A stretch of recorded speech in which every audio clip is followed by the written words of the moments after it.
Doghead Bites Back is the second in the stories about Jack Bootlecadogan and his friend and sidekick Bone, and their adventures that involve some little forays into the past in Egypt.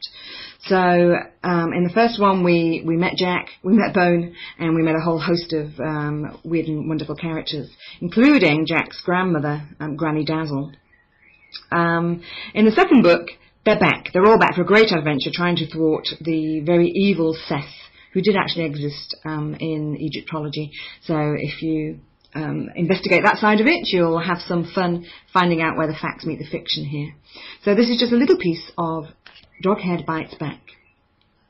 Jack belted through the long, shiny-floored corridors of Lowmount, down the long gallery, past his favourite painting of his great-grandparents, and veered off towards the east wing, where all his ancestors had preferred to have their bedrooms.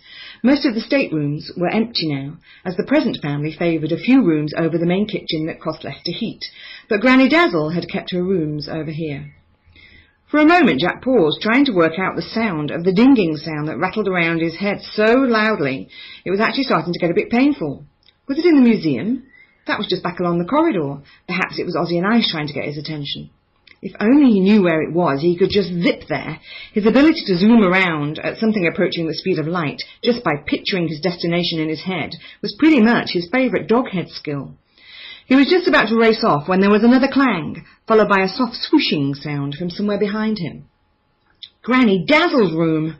Spinning on his heel, he set off at a sprint towards his beloved late great-grandmother's sleeping quarters, grabbing a stuffed boar's head off the wall as he ran. If anyone was ransacking Granny D's room, they'd be sorry.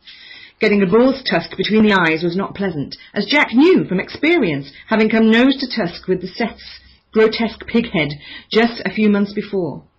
Okay, boar's head or dog head, they could choose. The noise was deafening. Clang, swoosh, scrape, clang, swoosh. Without any thoughts for his own safety, Jack followed the source of the cacophony and found himself, to his surprise, in his great-grandmother's walk-in wardrobe.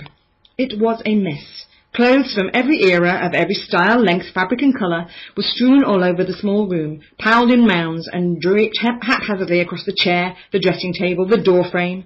But there was nobody here, so what was making the noise? Suddenly Jack spotted the cause of the din, and it was only then that he realised just how ridiculously sensitised his hearing had become. In fact, just how weird his whole world had become too, even when he wasn't half dog, half boy. Scrape!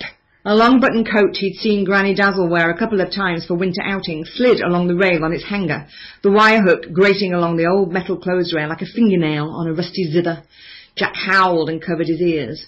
Clang! The clothes hanger hit the stopper at the end of the rail with a resounding thwack that to Jack reverberated as though he was standing with his head inside a church bell. Then, swoosh, swoosh, the coat slid off the hanger and settled onto a coat-pile mound of discarded hats and scarves. Jack was just trying to work out what was going on when it started again, this time with a lime green linen suit with big yellow daisies on it that Granny Dazzle must have bought for a garden party, or perhaps for a joke. Scrape! Was it possessed? Was it alive? Wrapping one arm around his head to keep out the noise, he grabbed for the suit with his other hand. Immediately, it fell off the hanger and hung limply in his hand. Maybe it was possessed. But by whom? Who on earth, or anywhere, could think this was a useful activity? Of course. Granny Dazzle! Jack shouted. Only his mad great-granny would think that the best way to get his attention would be to chuck her old clothes at him. Naturally, she would be aware that Jack's hearing was sharp enough to catch the sound of it, wherever he happened to be within the castle. Is that you? 3 hat boxes flew off the shelf above his head and emptied themselves over him. Jack found himself sporting a natty pink beret that his mother had forbidden Granny Dazzle to wear in public, and that she'd consequently worn whenever possible, especially if she was likely to be photographed. Jack hooted with laughter. Where are you? Oh, and where's Lord J? Something whispered along his cheek as more hat boxes flew off the opposite rack, and Jack found a top hat dangling from his outstretched arm. So his great-grandfather was here too. Why can't I see you? He'd witnessed both his great-grandparents in ghostly form before, and they'd been quite visible to him then. Smoky, a bit wispy perhaps, but definitely visible. Then 2 identical outfits swooshed along the rails, like ghosts on a train, and Jack understood. The garments were the ceremonial robes that Granny Dazzle and the undertaker Will Waite had worn to perform the ancient rituals that sent restless souls on to the afterlife. When Granny Dazzle had died, Jack and Albie had performed this ceremony on her and Lord J. And now it seemed that although they were probably visible in the field of rushes, the ancient Egyptian version of heaven, he couldn't see them in his world. "Oh," he said sadly. It was great that they were there at all, of course, but a bit of a blow that he wasn't going to be able to see them, have conversations, practice his poker game. So this had to be their way of spending time with him now. It was a bit weird, but to be honest, his whole world was a bit weird. "It's really sweet of you to come and see me," he said. "Only I've got this basketball match, and if I don't get there in time, I'll be—" Ow!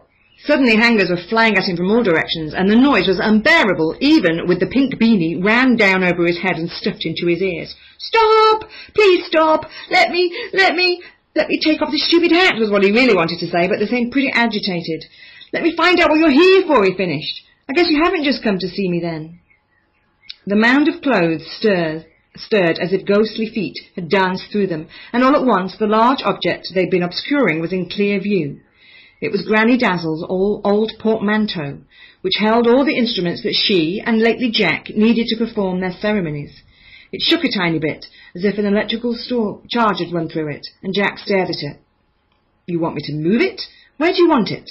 It shimmied again, and the locked doors rattled on the hinges. "You want me to open it?" Again he felt that whispering sensation along his cheek. A kiss? It seemed he'd got it right. There was a small problem, though. "I don't have the key at the moment. It's in the crypt. We keep it there for the ceremonies. I'll come back tonight and open it." Then he had an idea. "Let's do it in the crypt. I might be able to see you there." There was a faint rustling sensation along both cheeks, and Jack grinned. "Thanks. You go, home, and I'll see you later, hopefully." They were gone. He could feel it. Now he could hardly wait until later to find out if he could see them again. So that's a little bit of Doghead Bites Back. And it actually features an existing member of the royal family. So check it out if you'd like to find out who that is.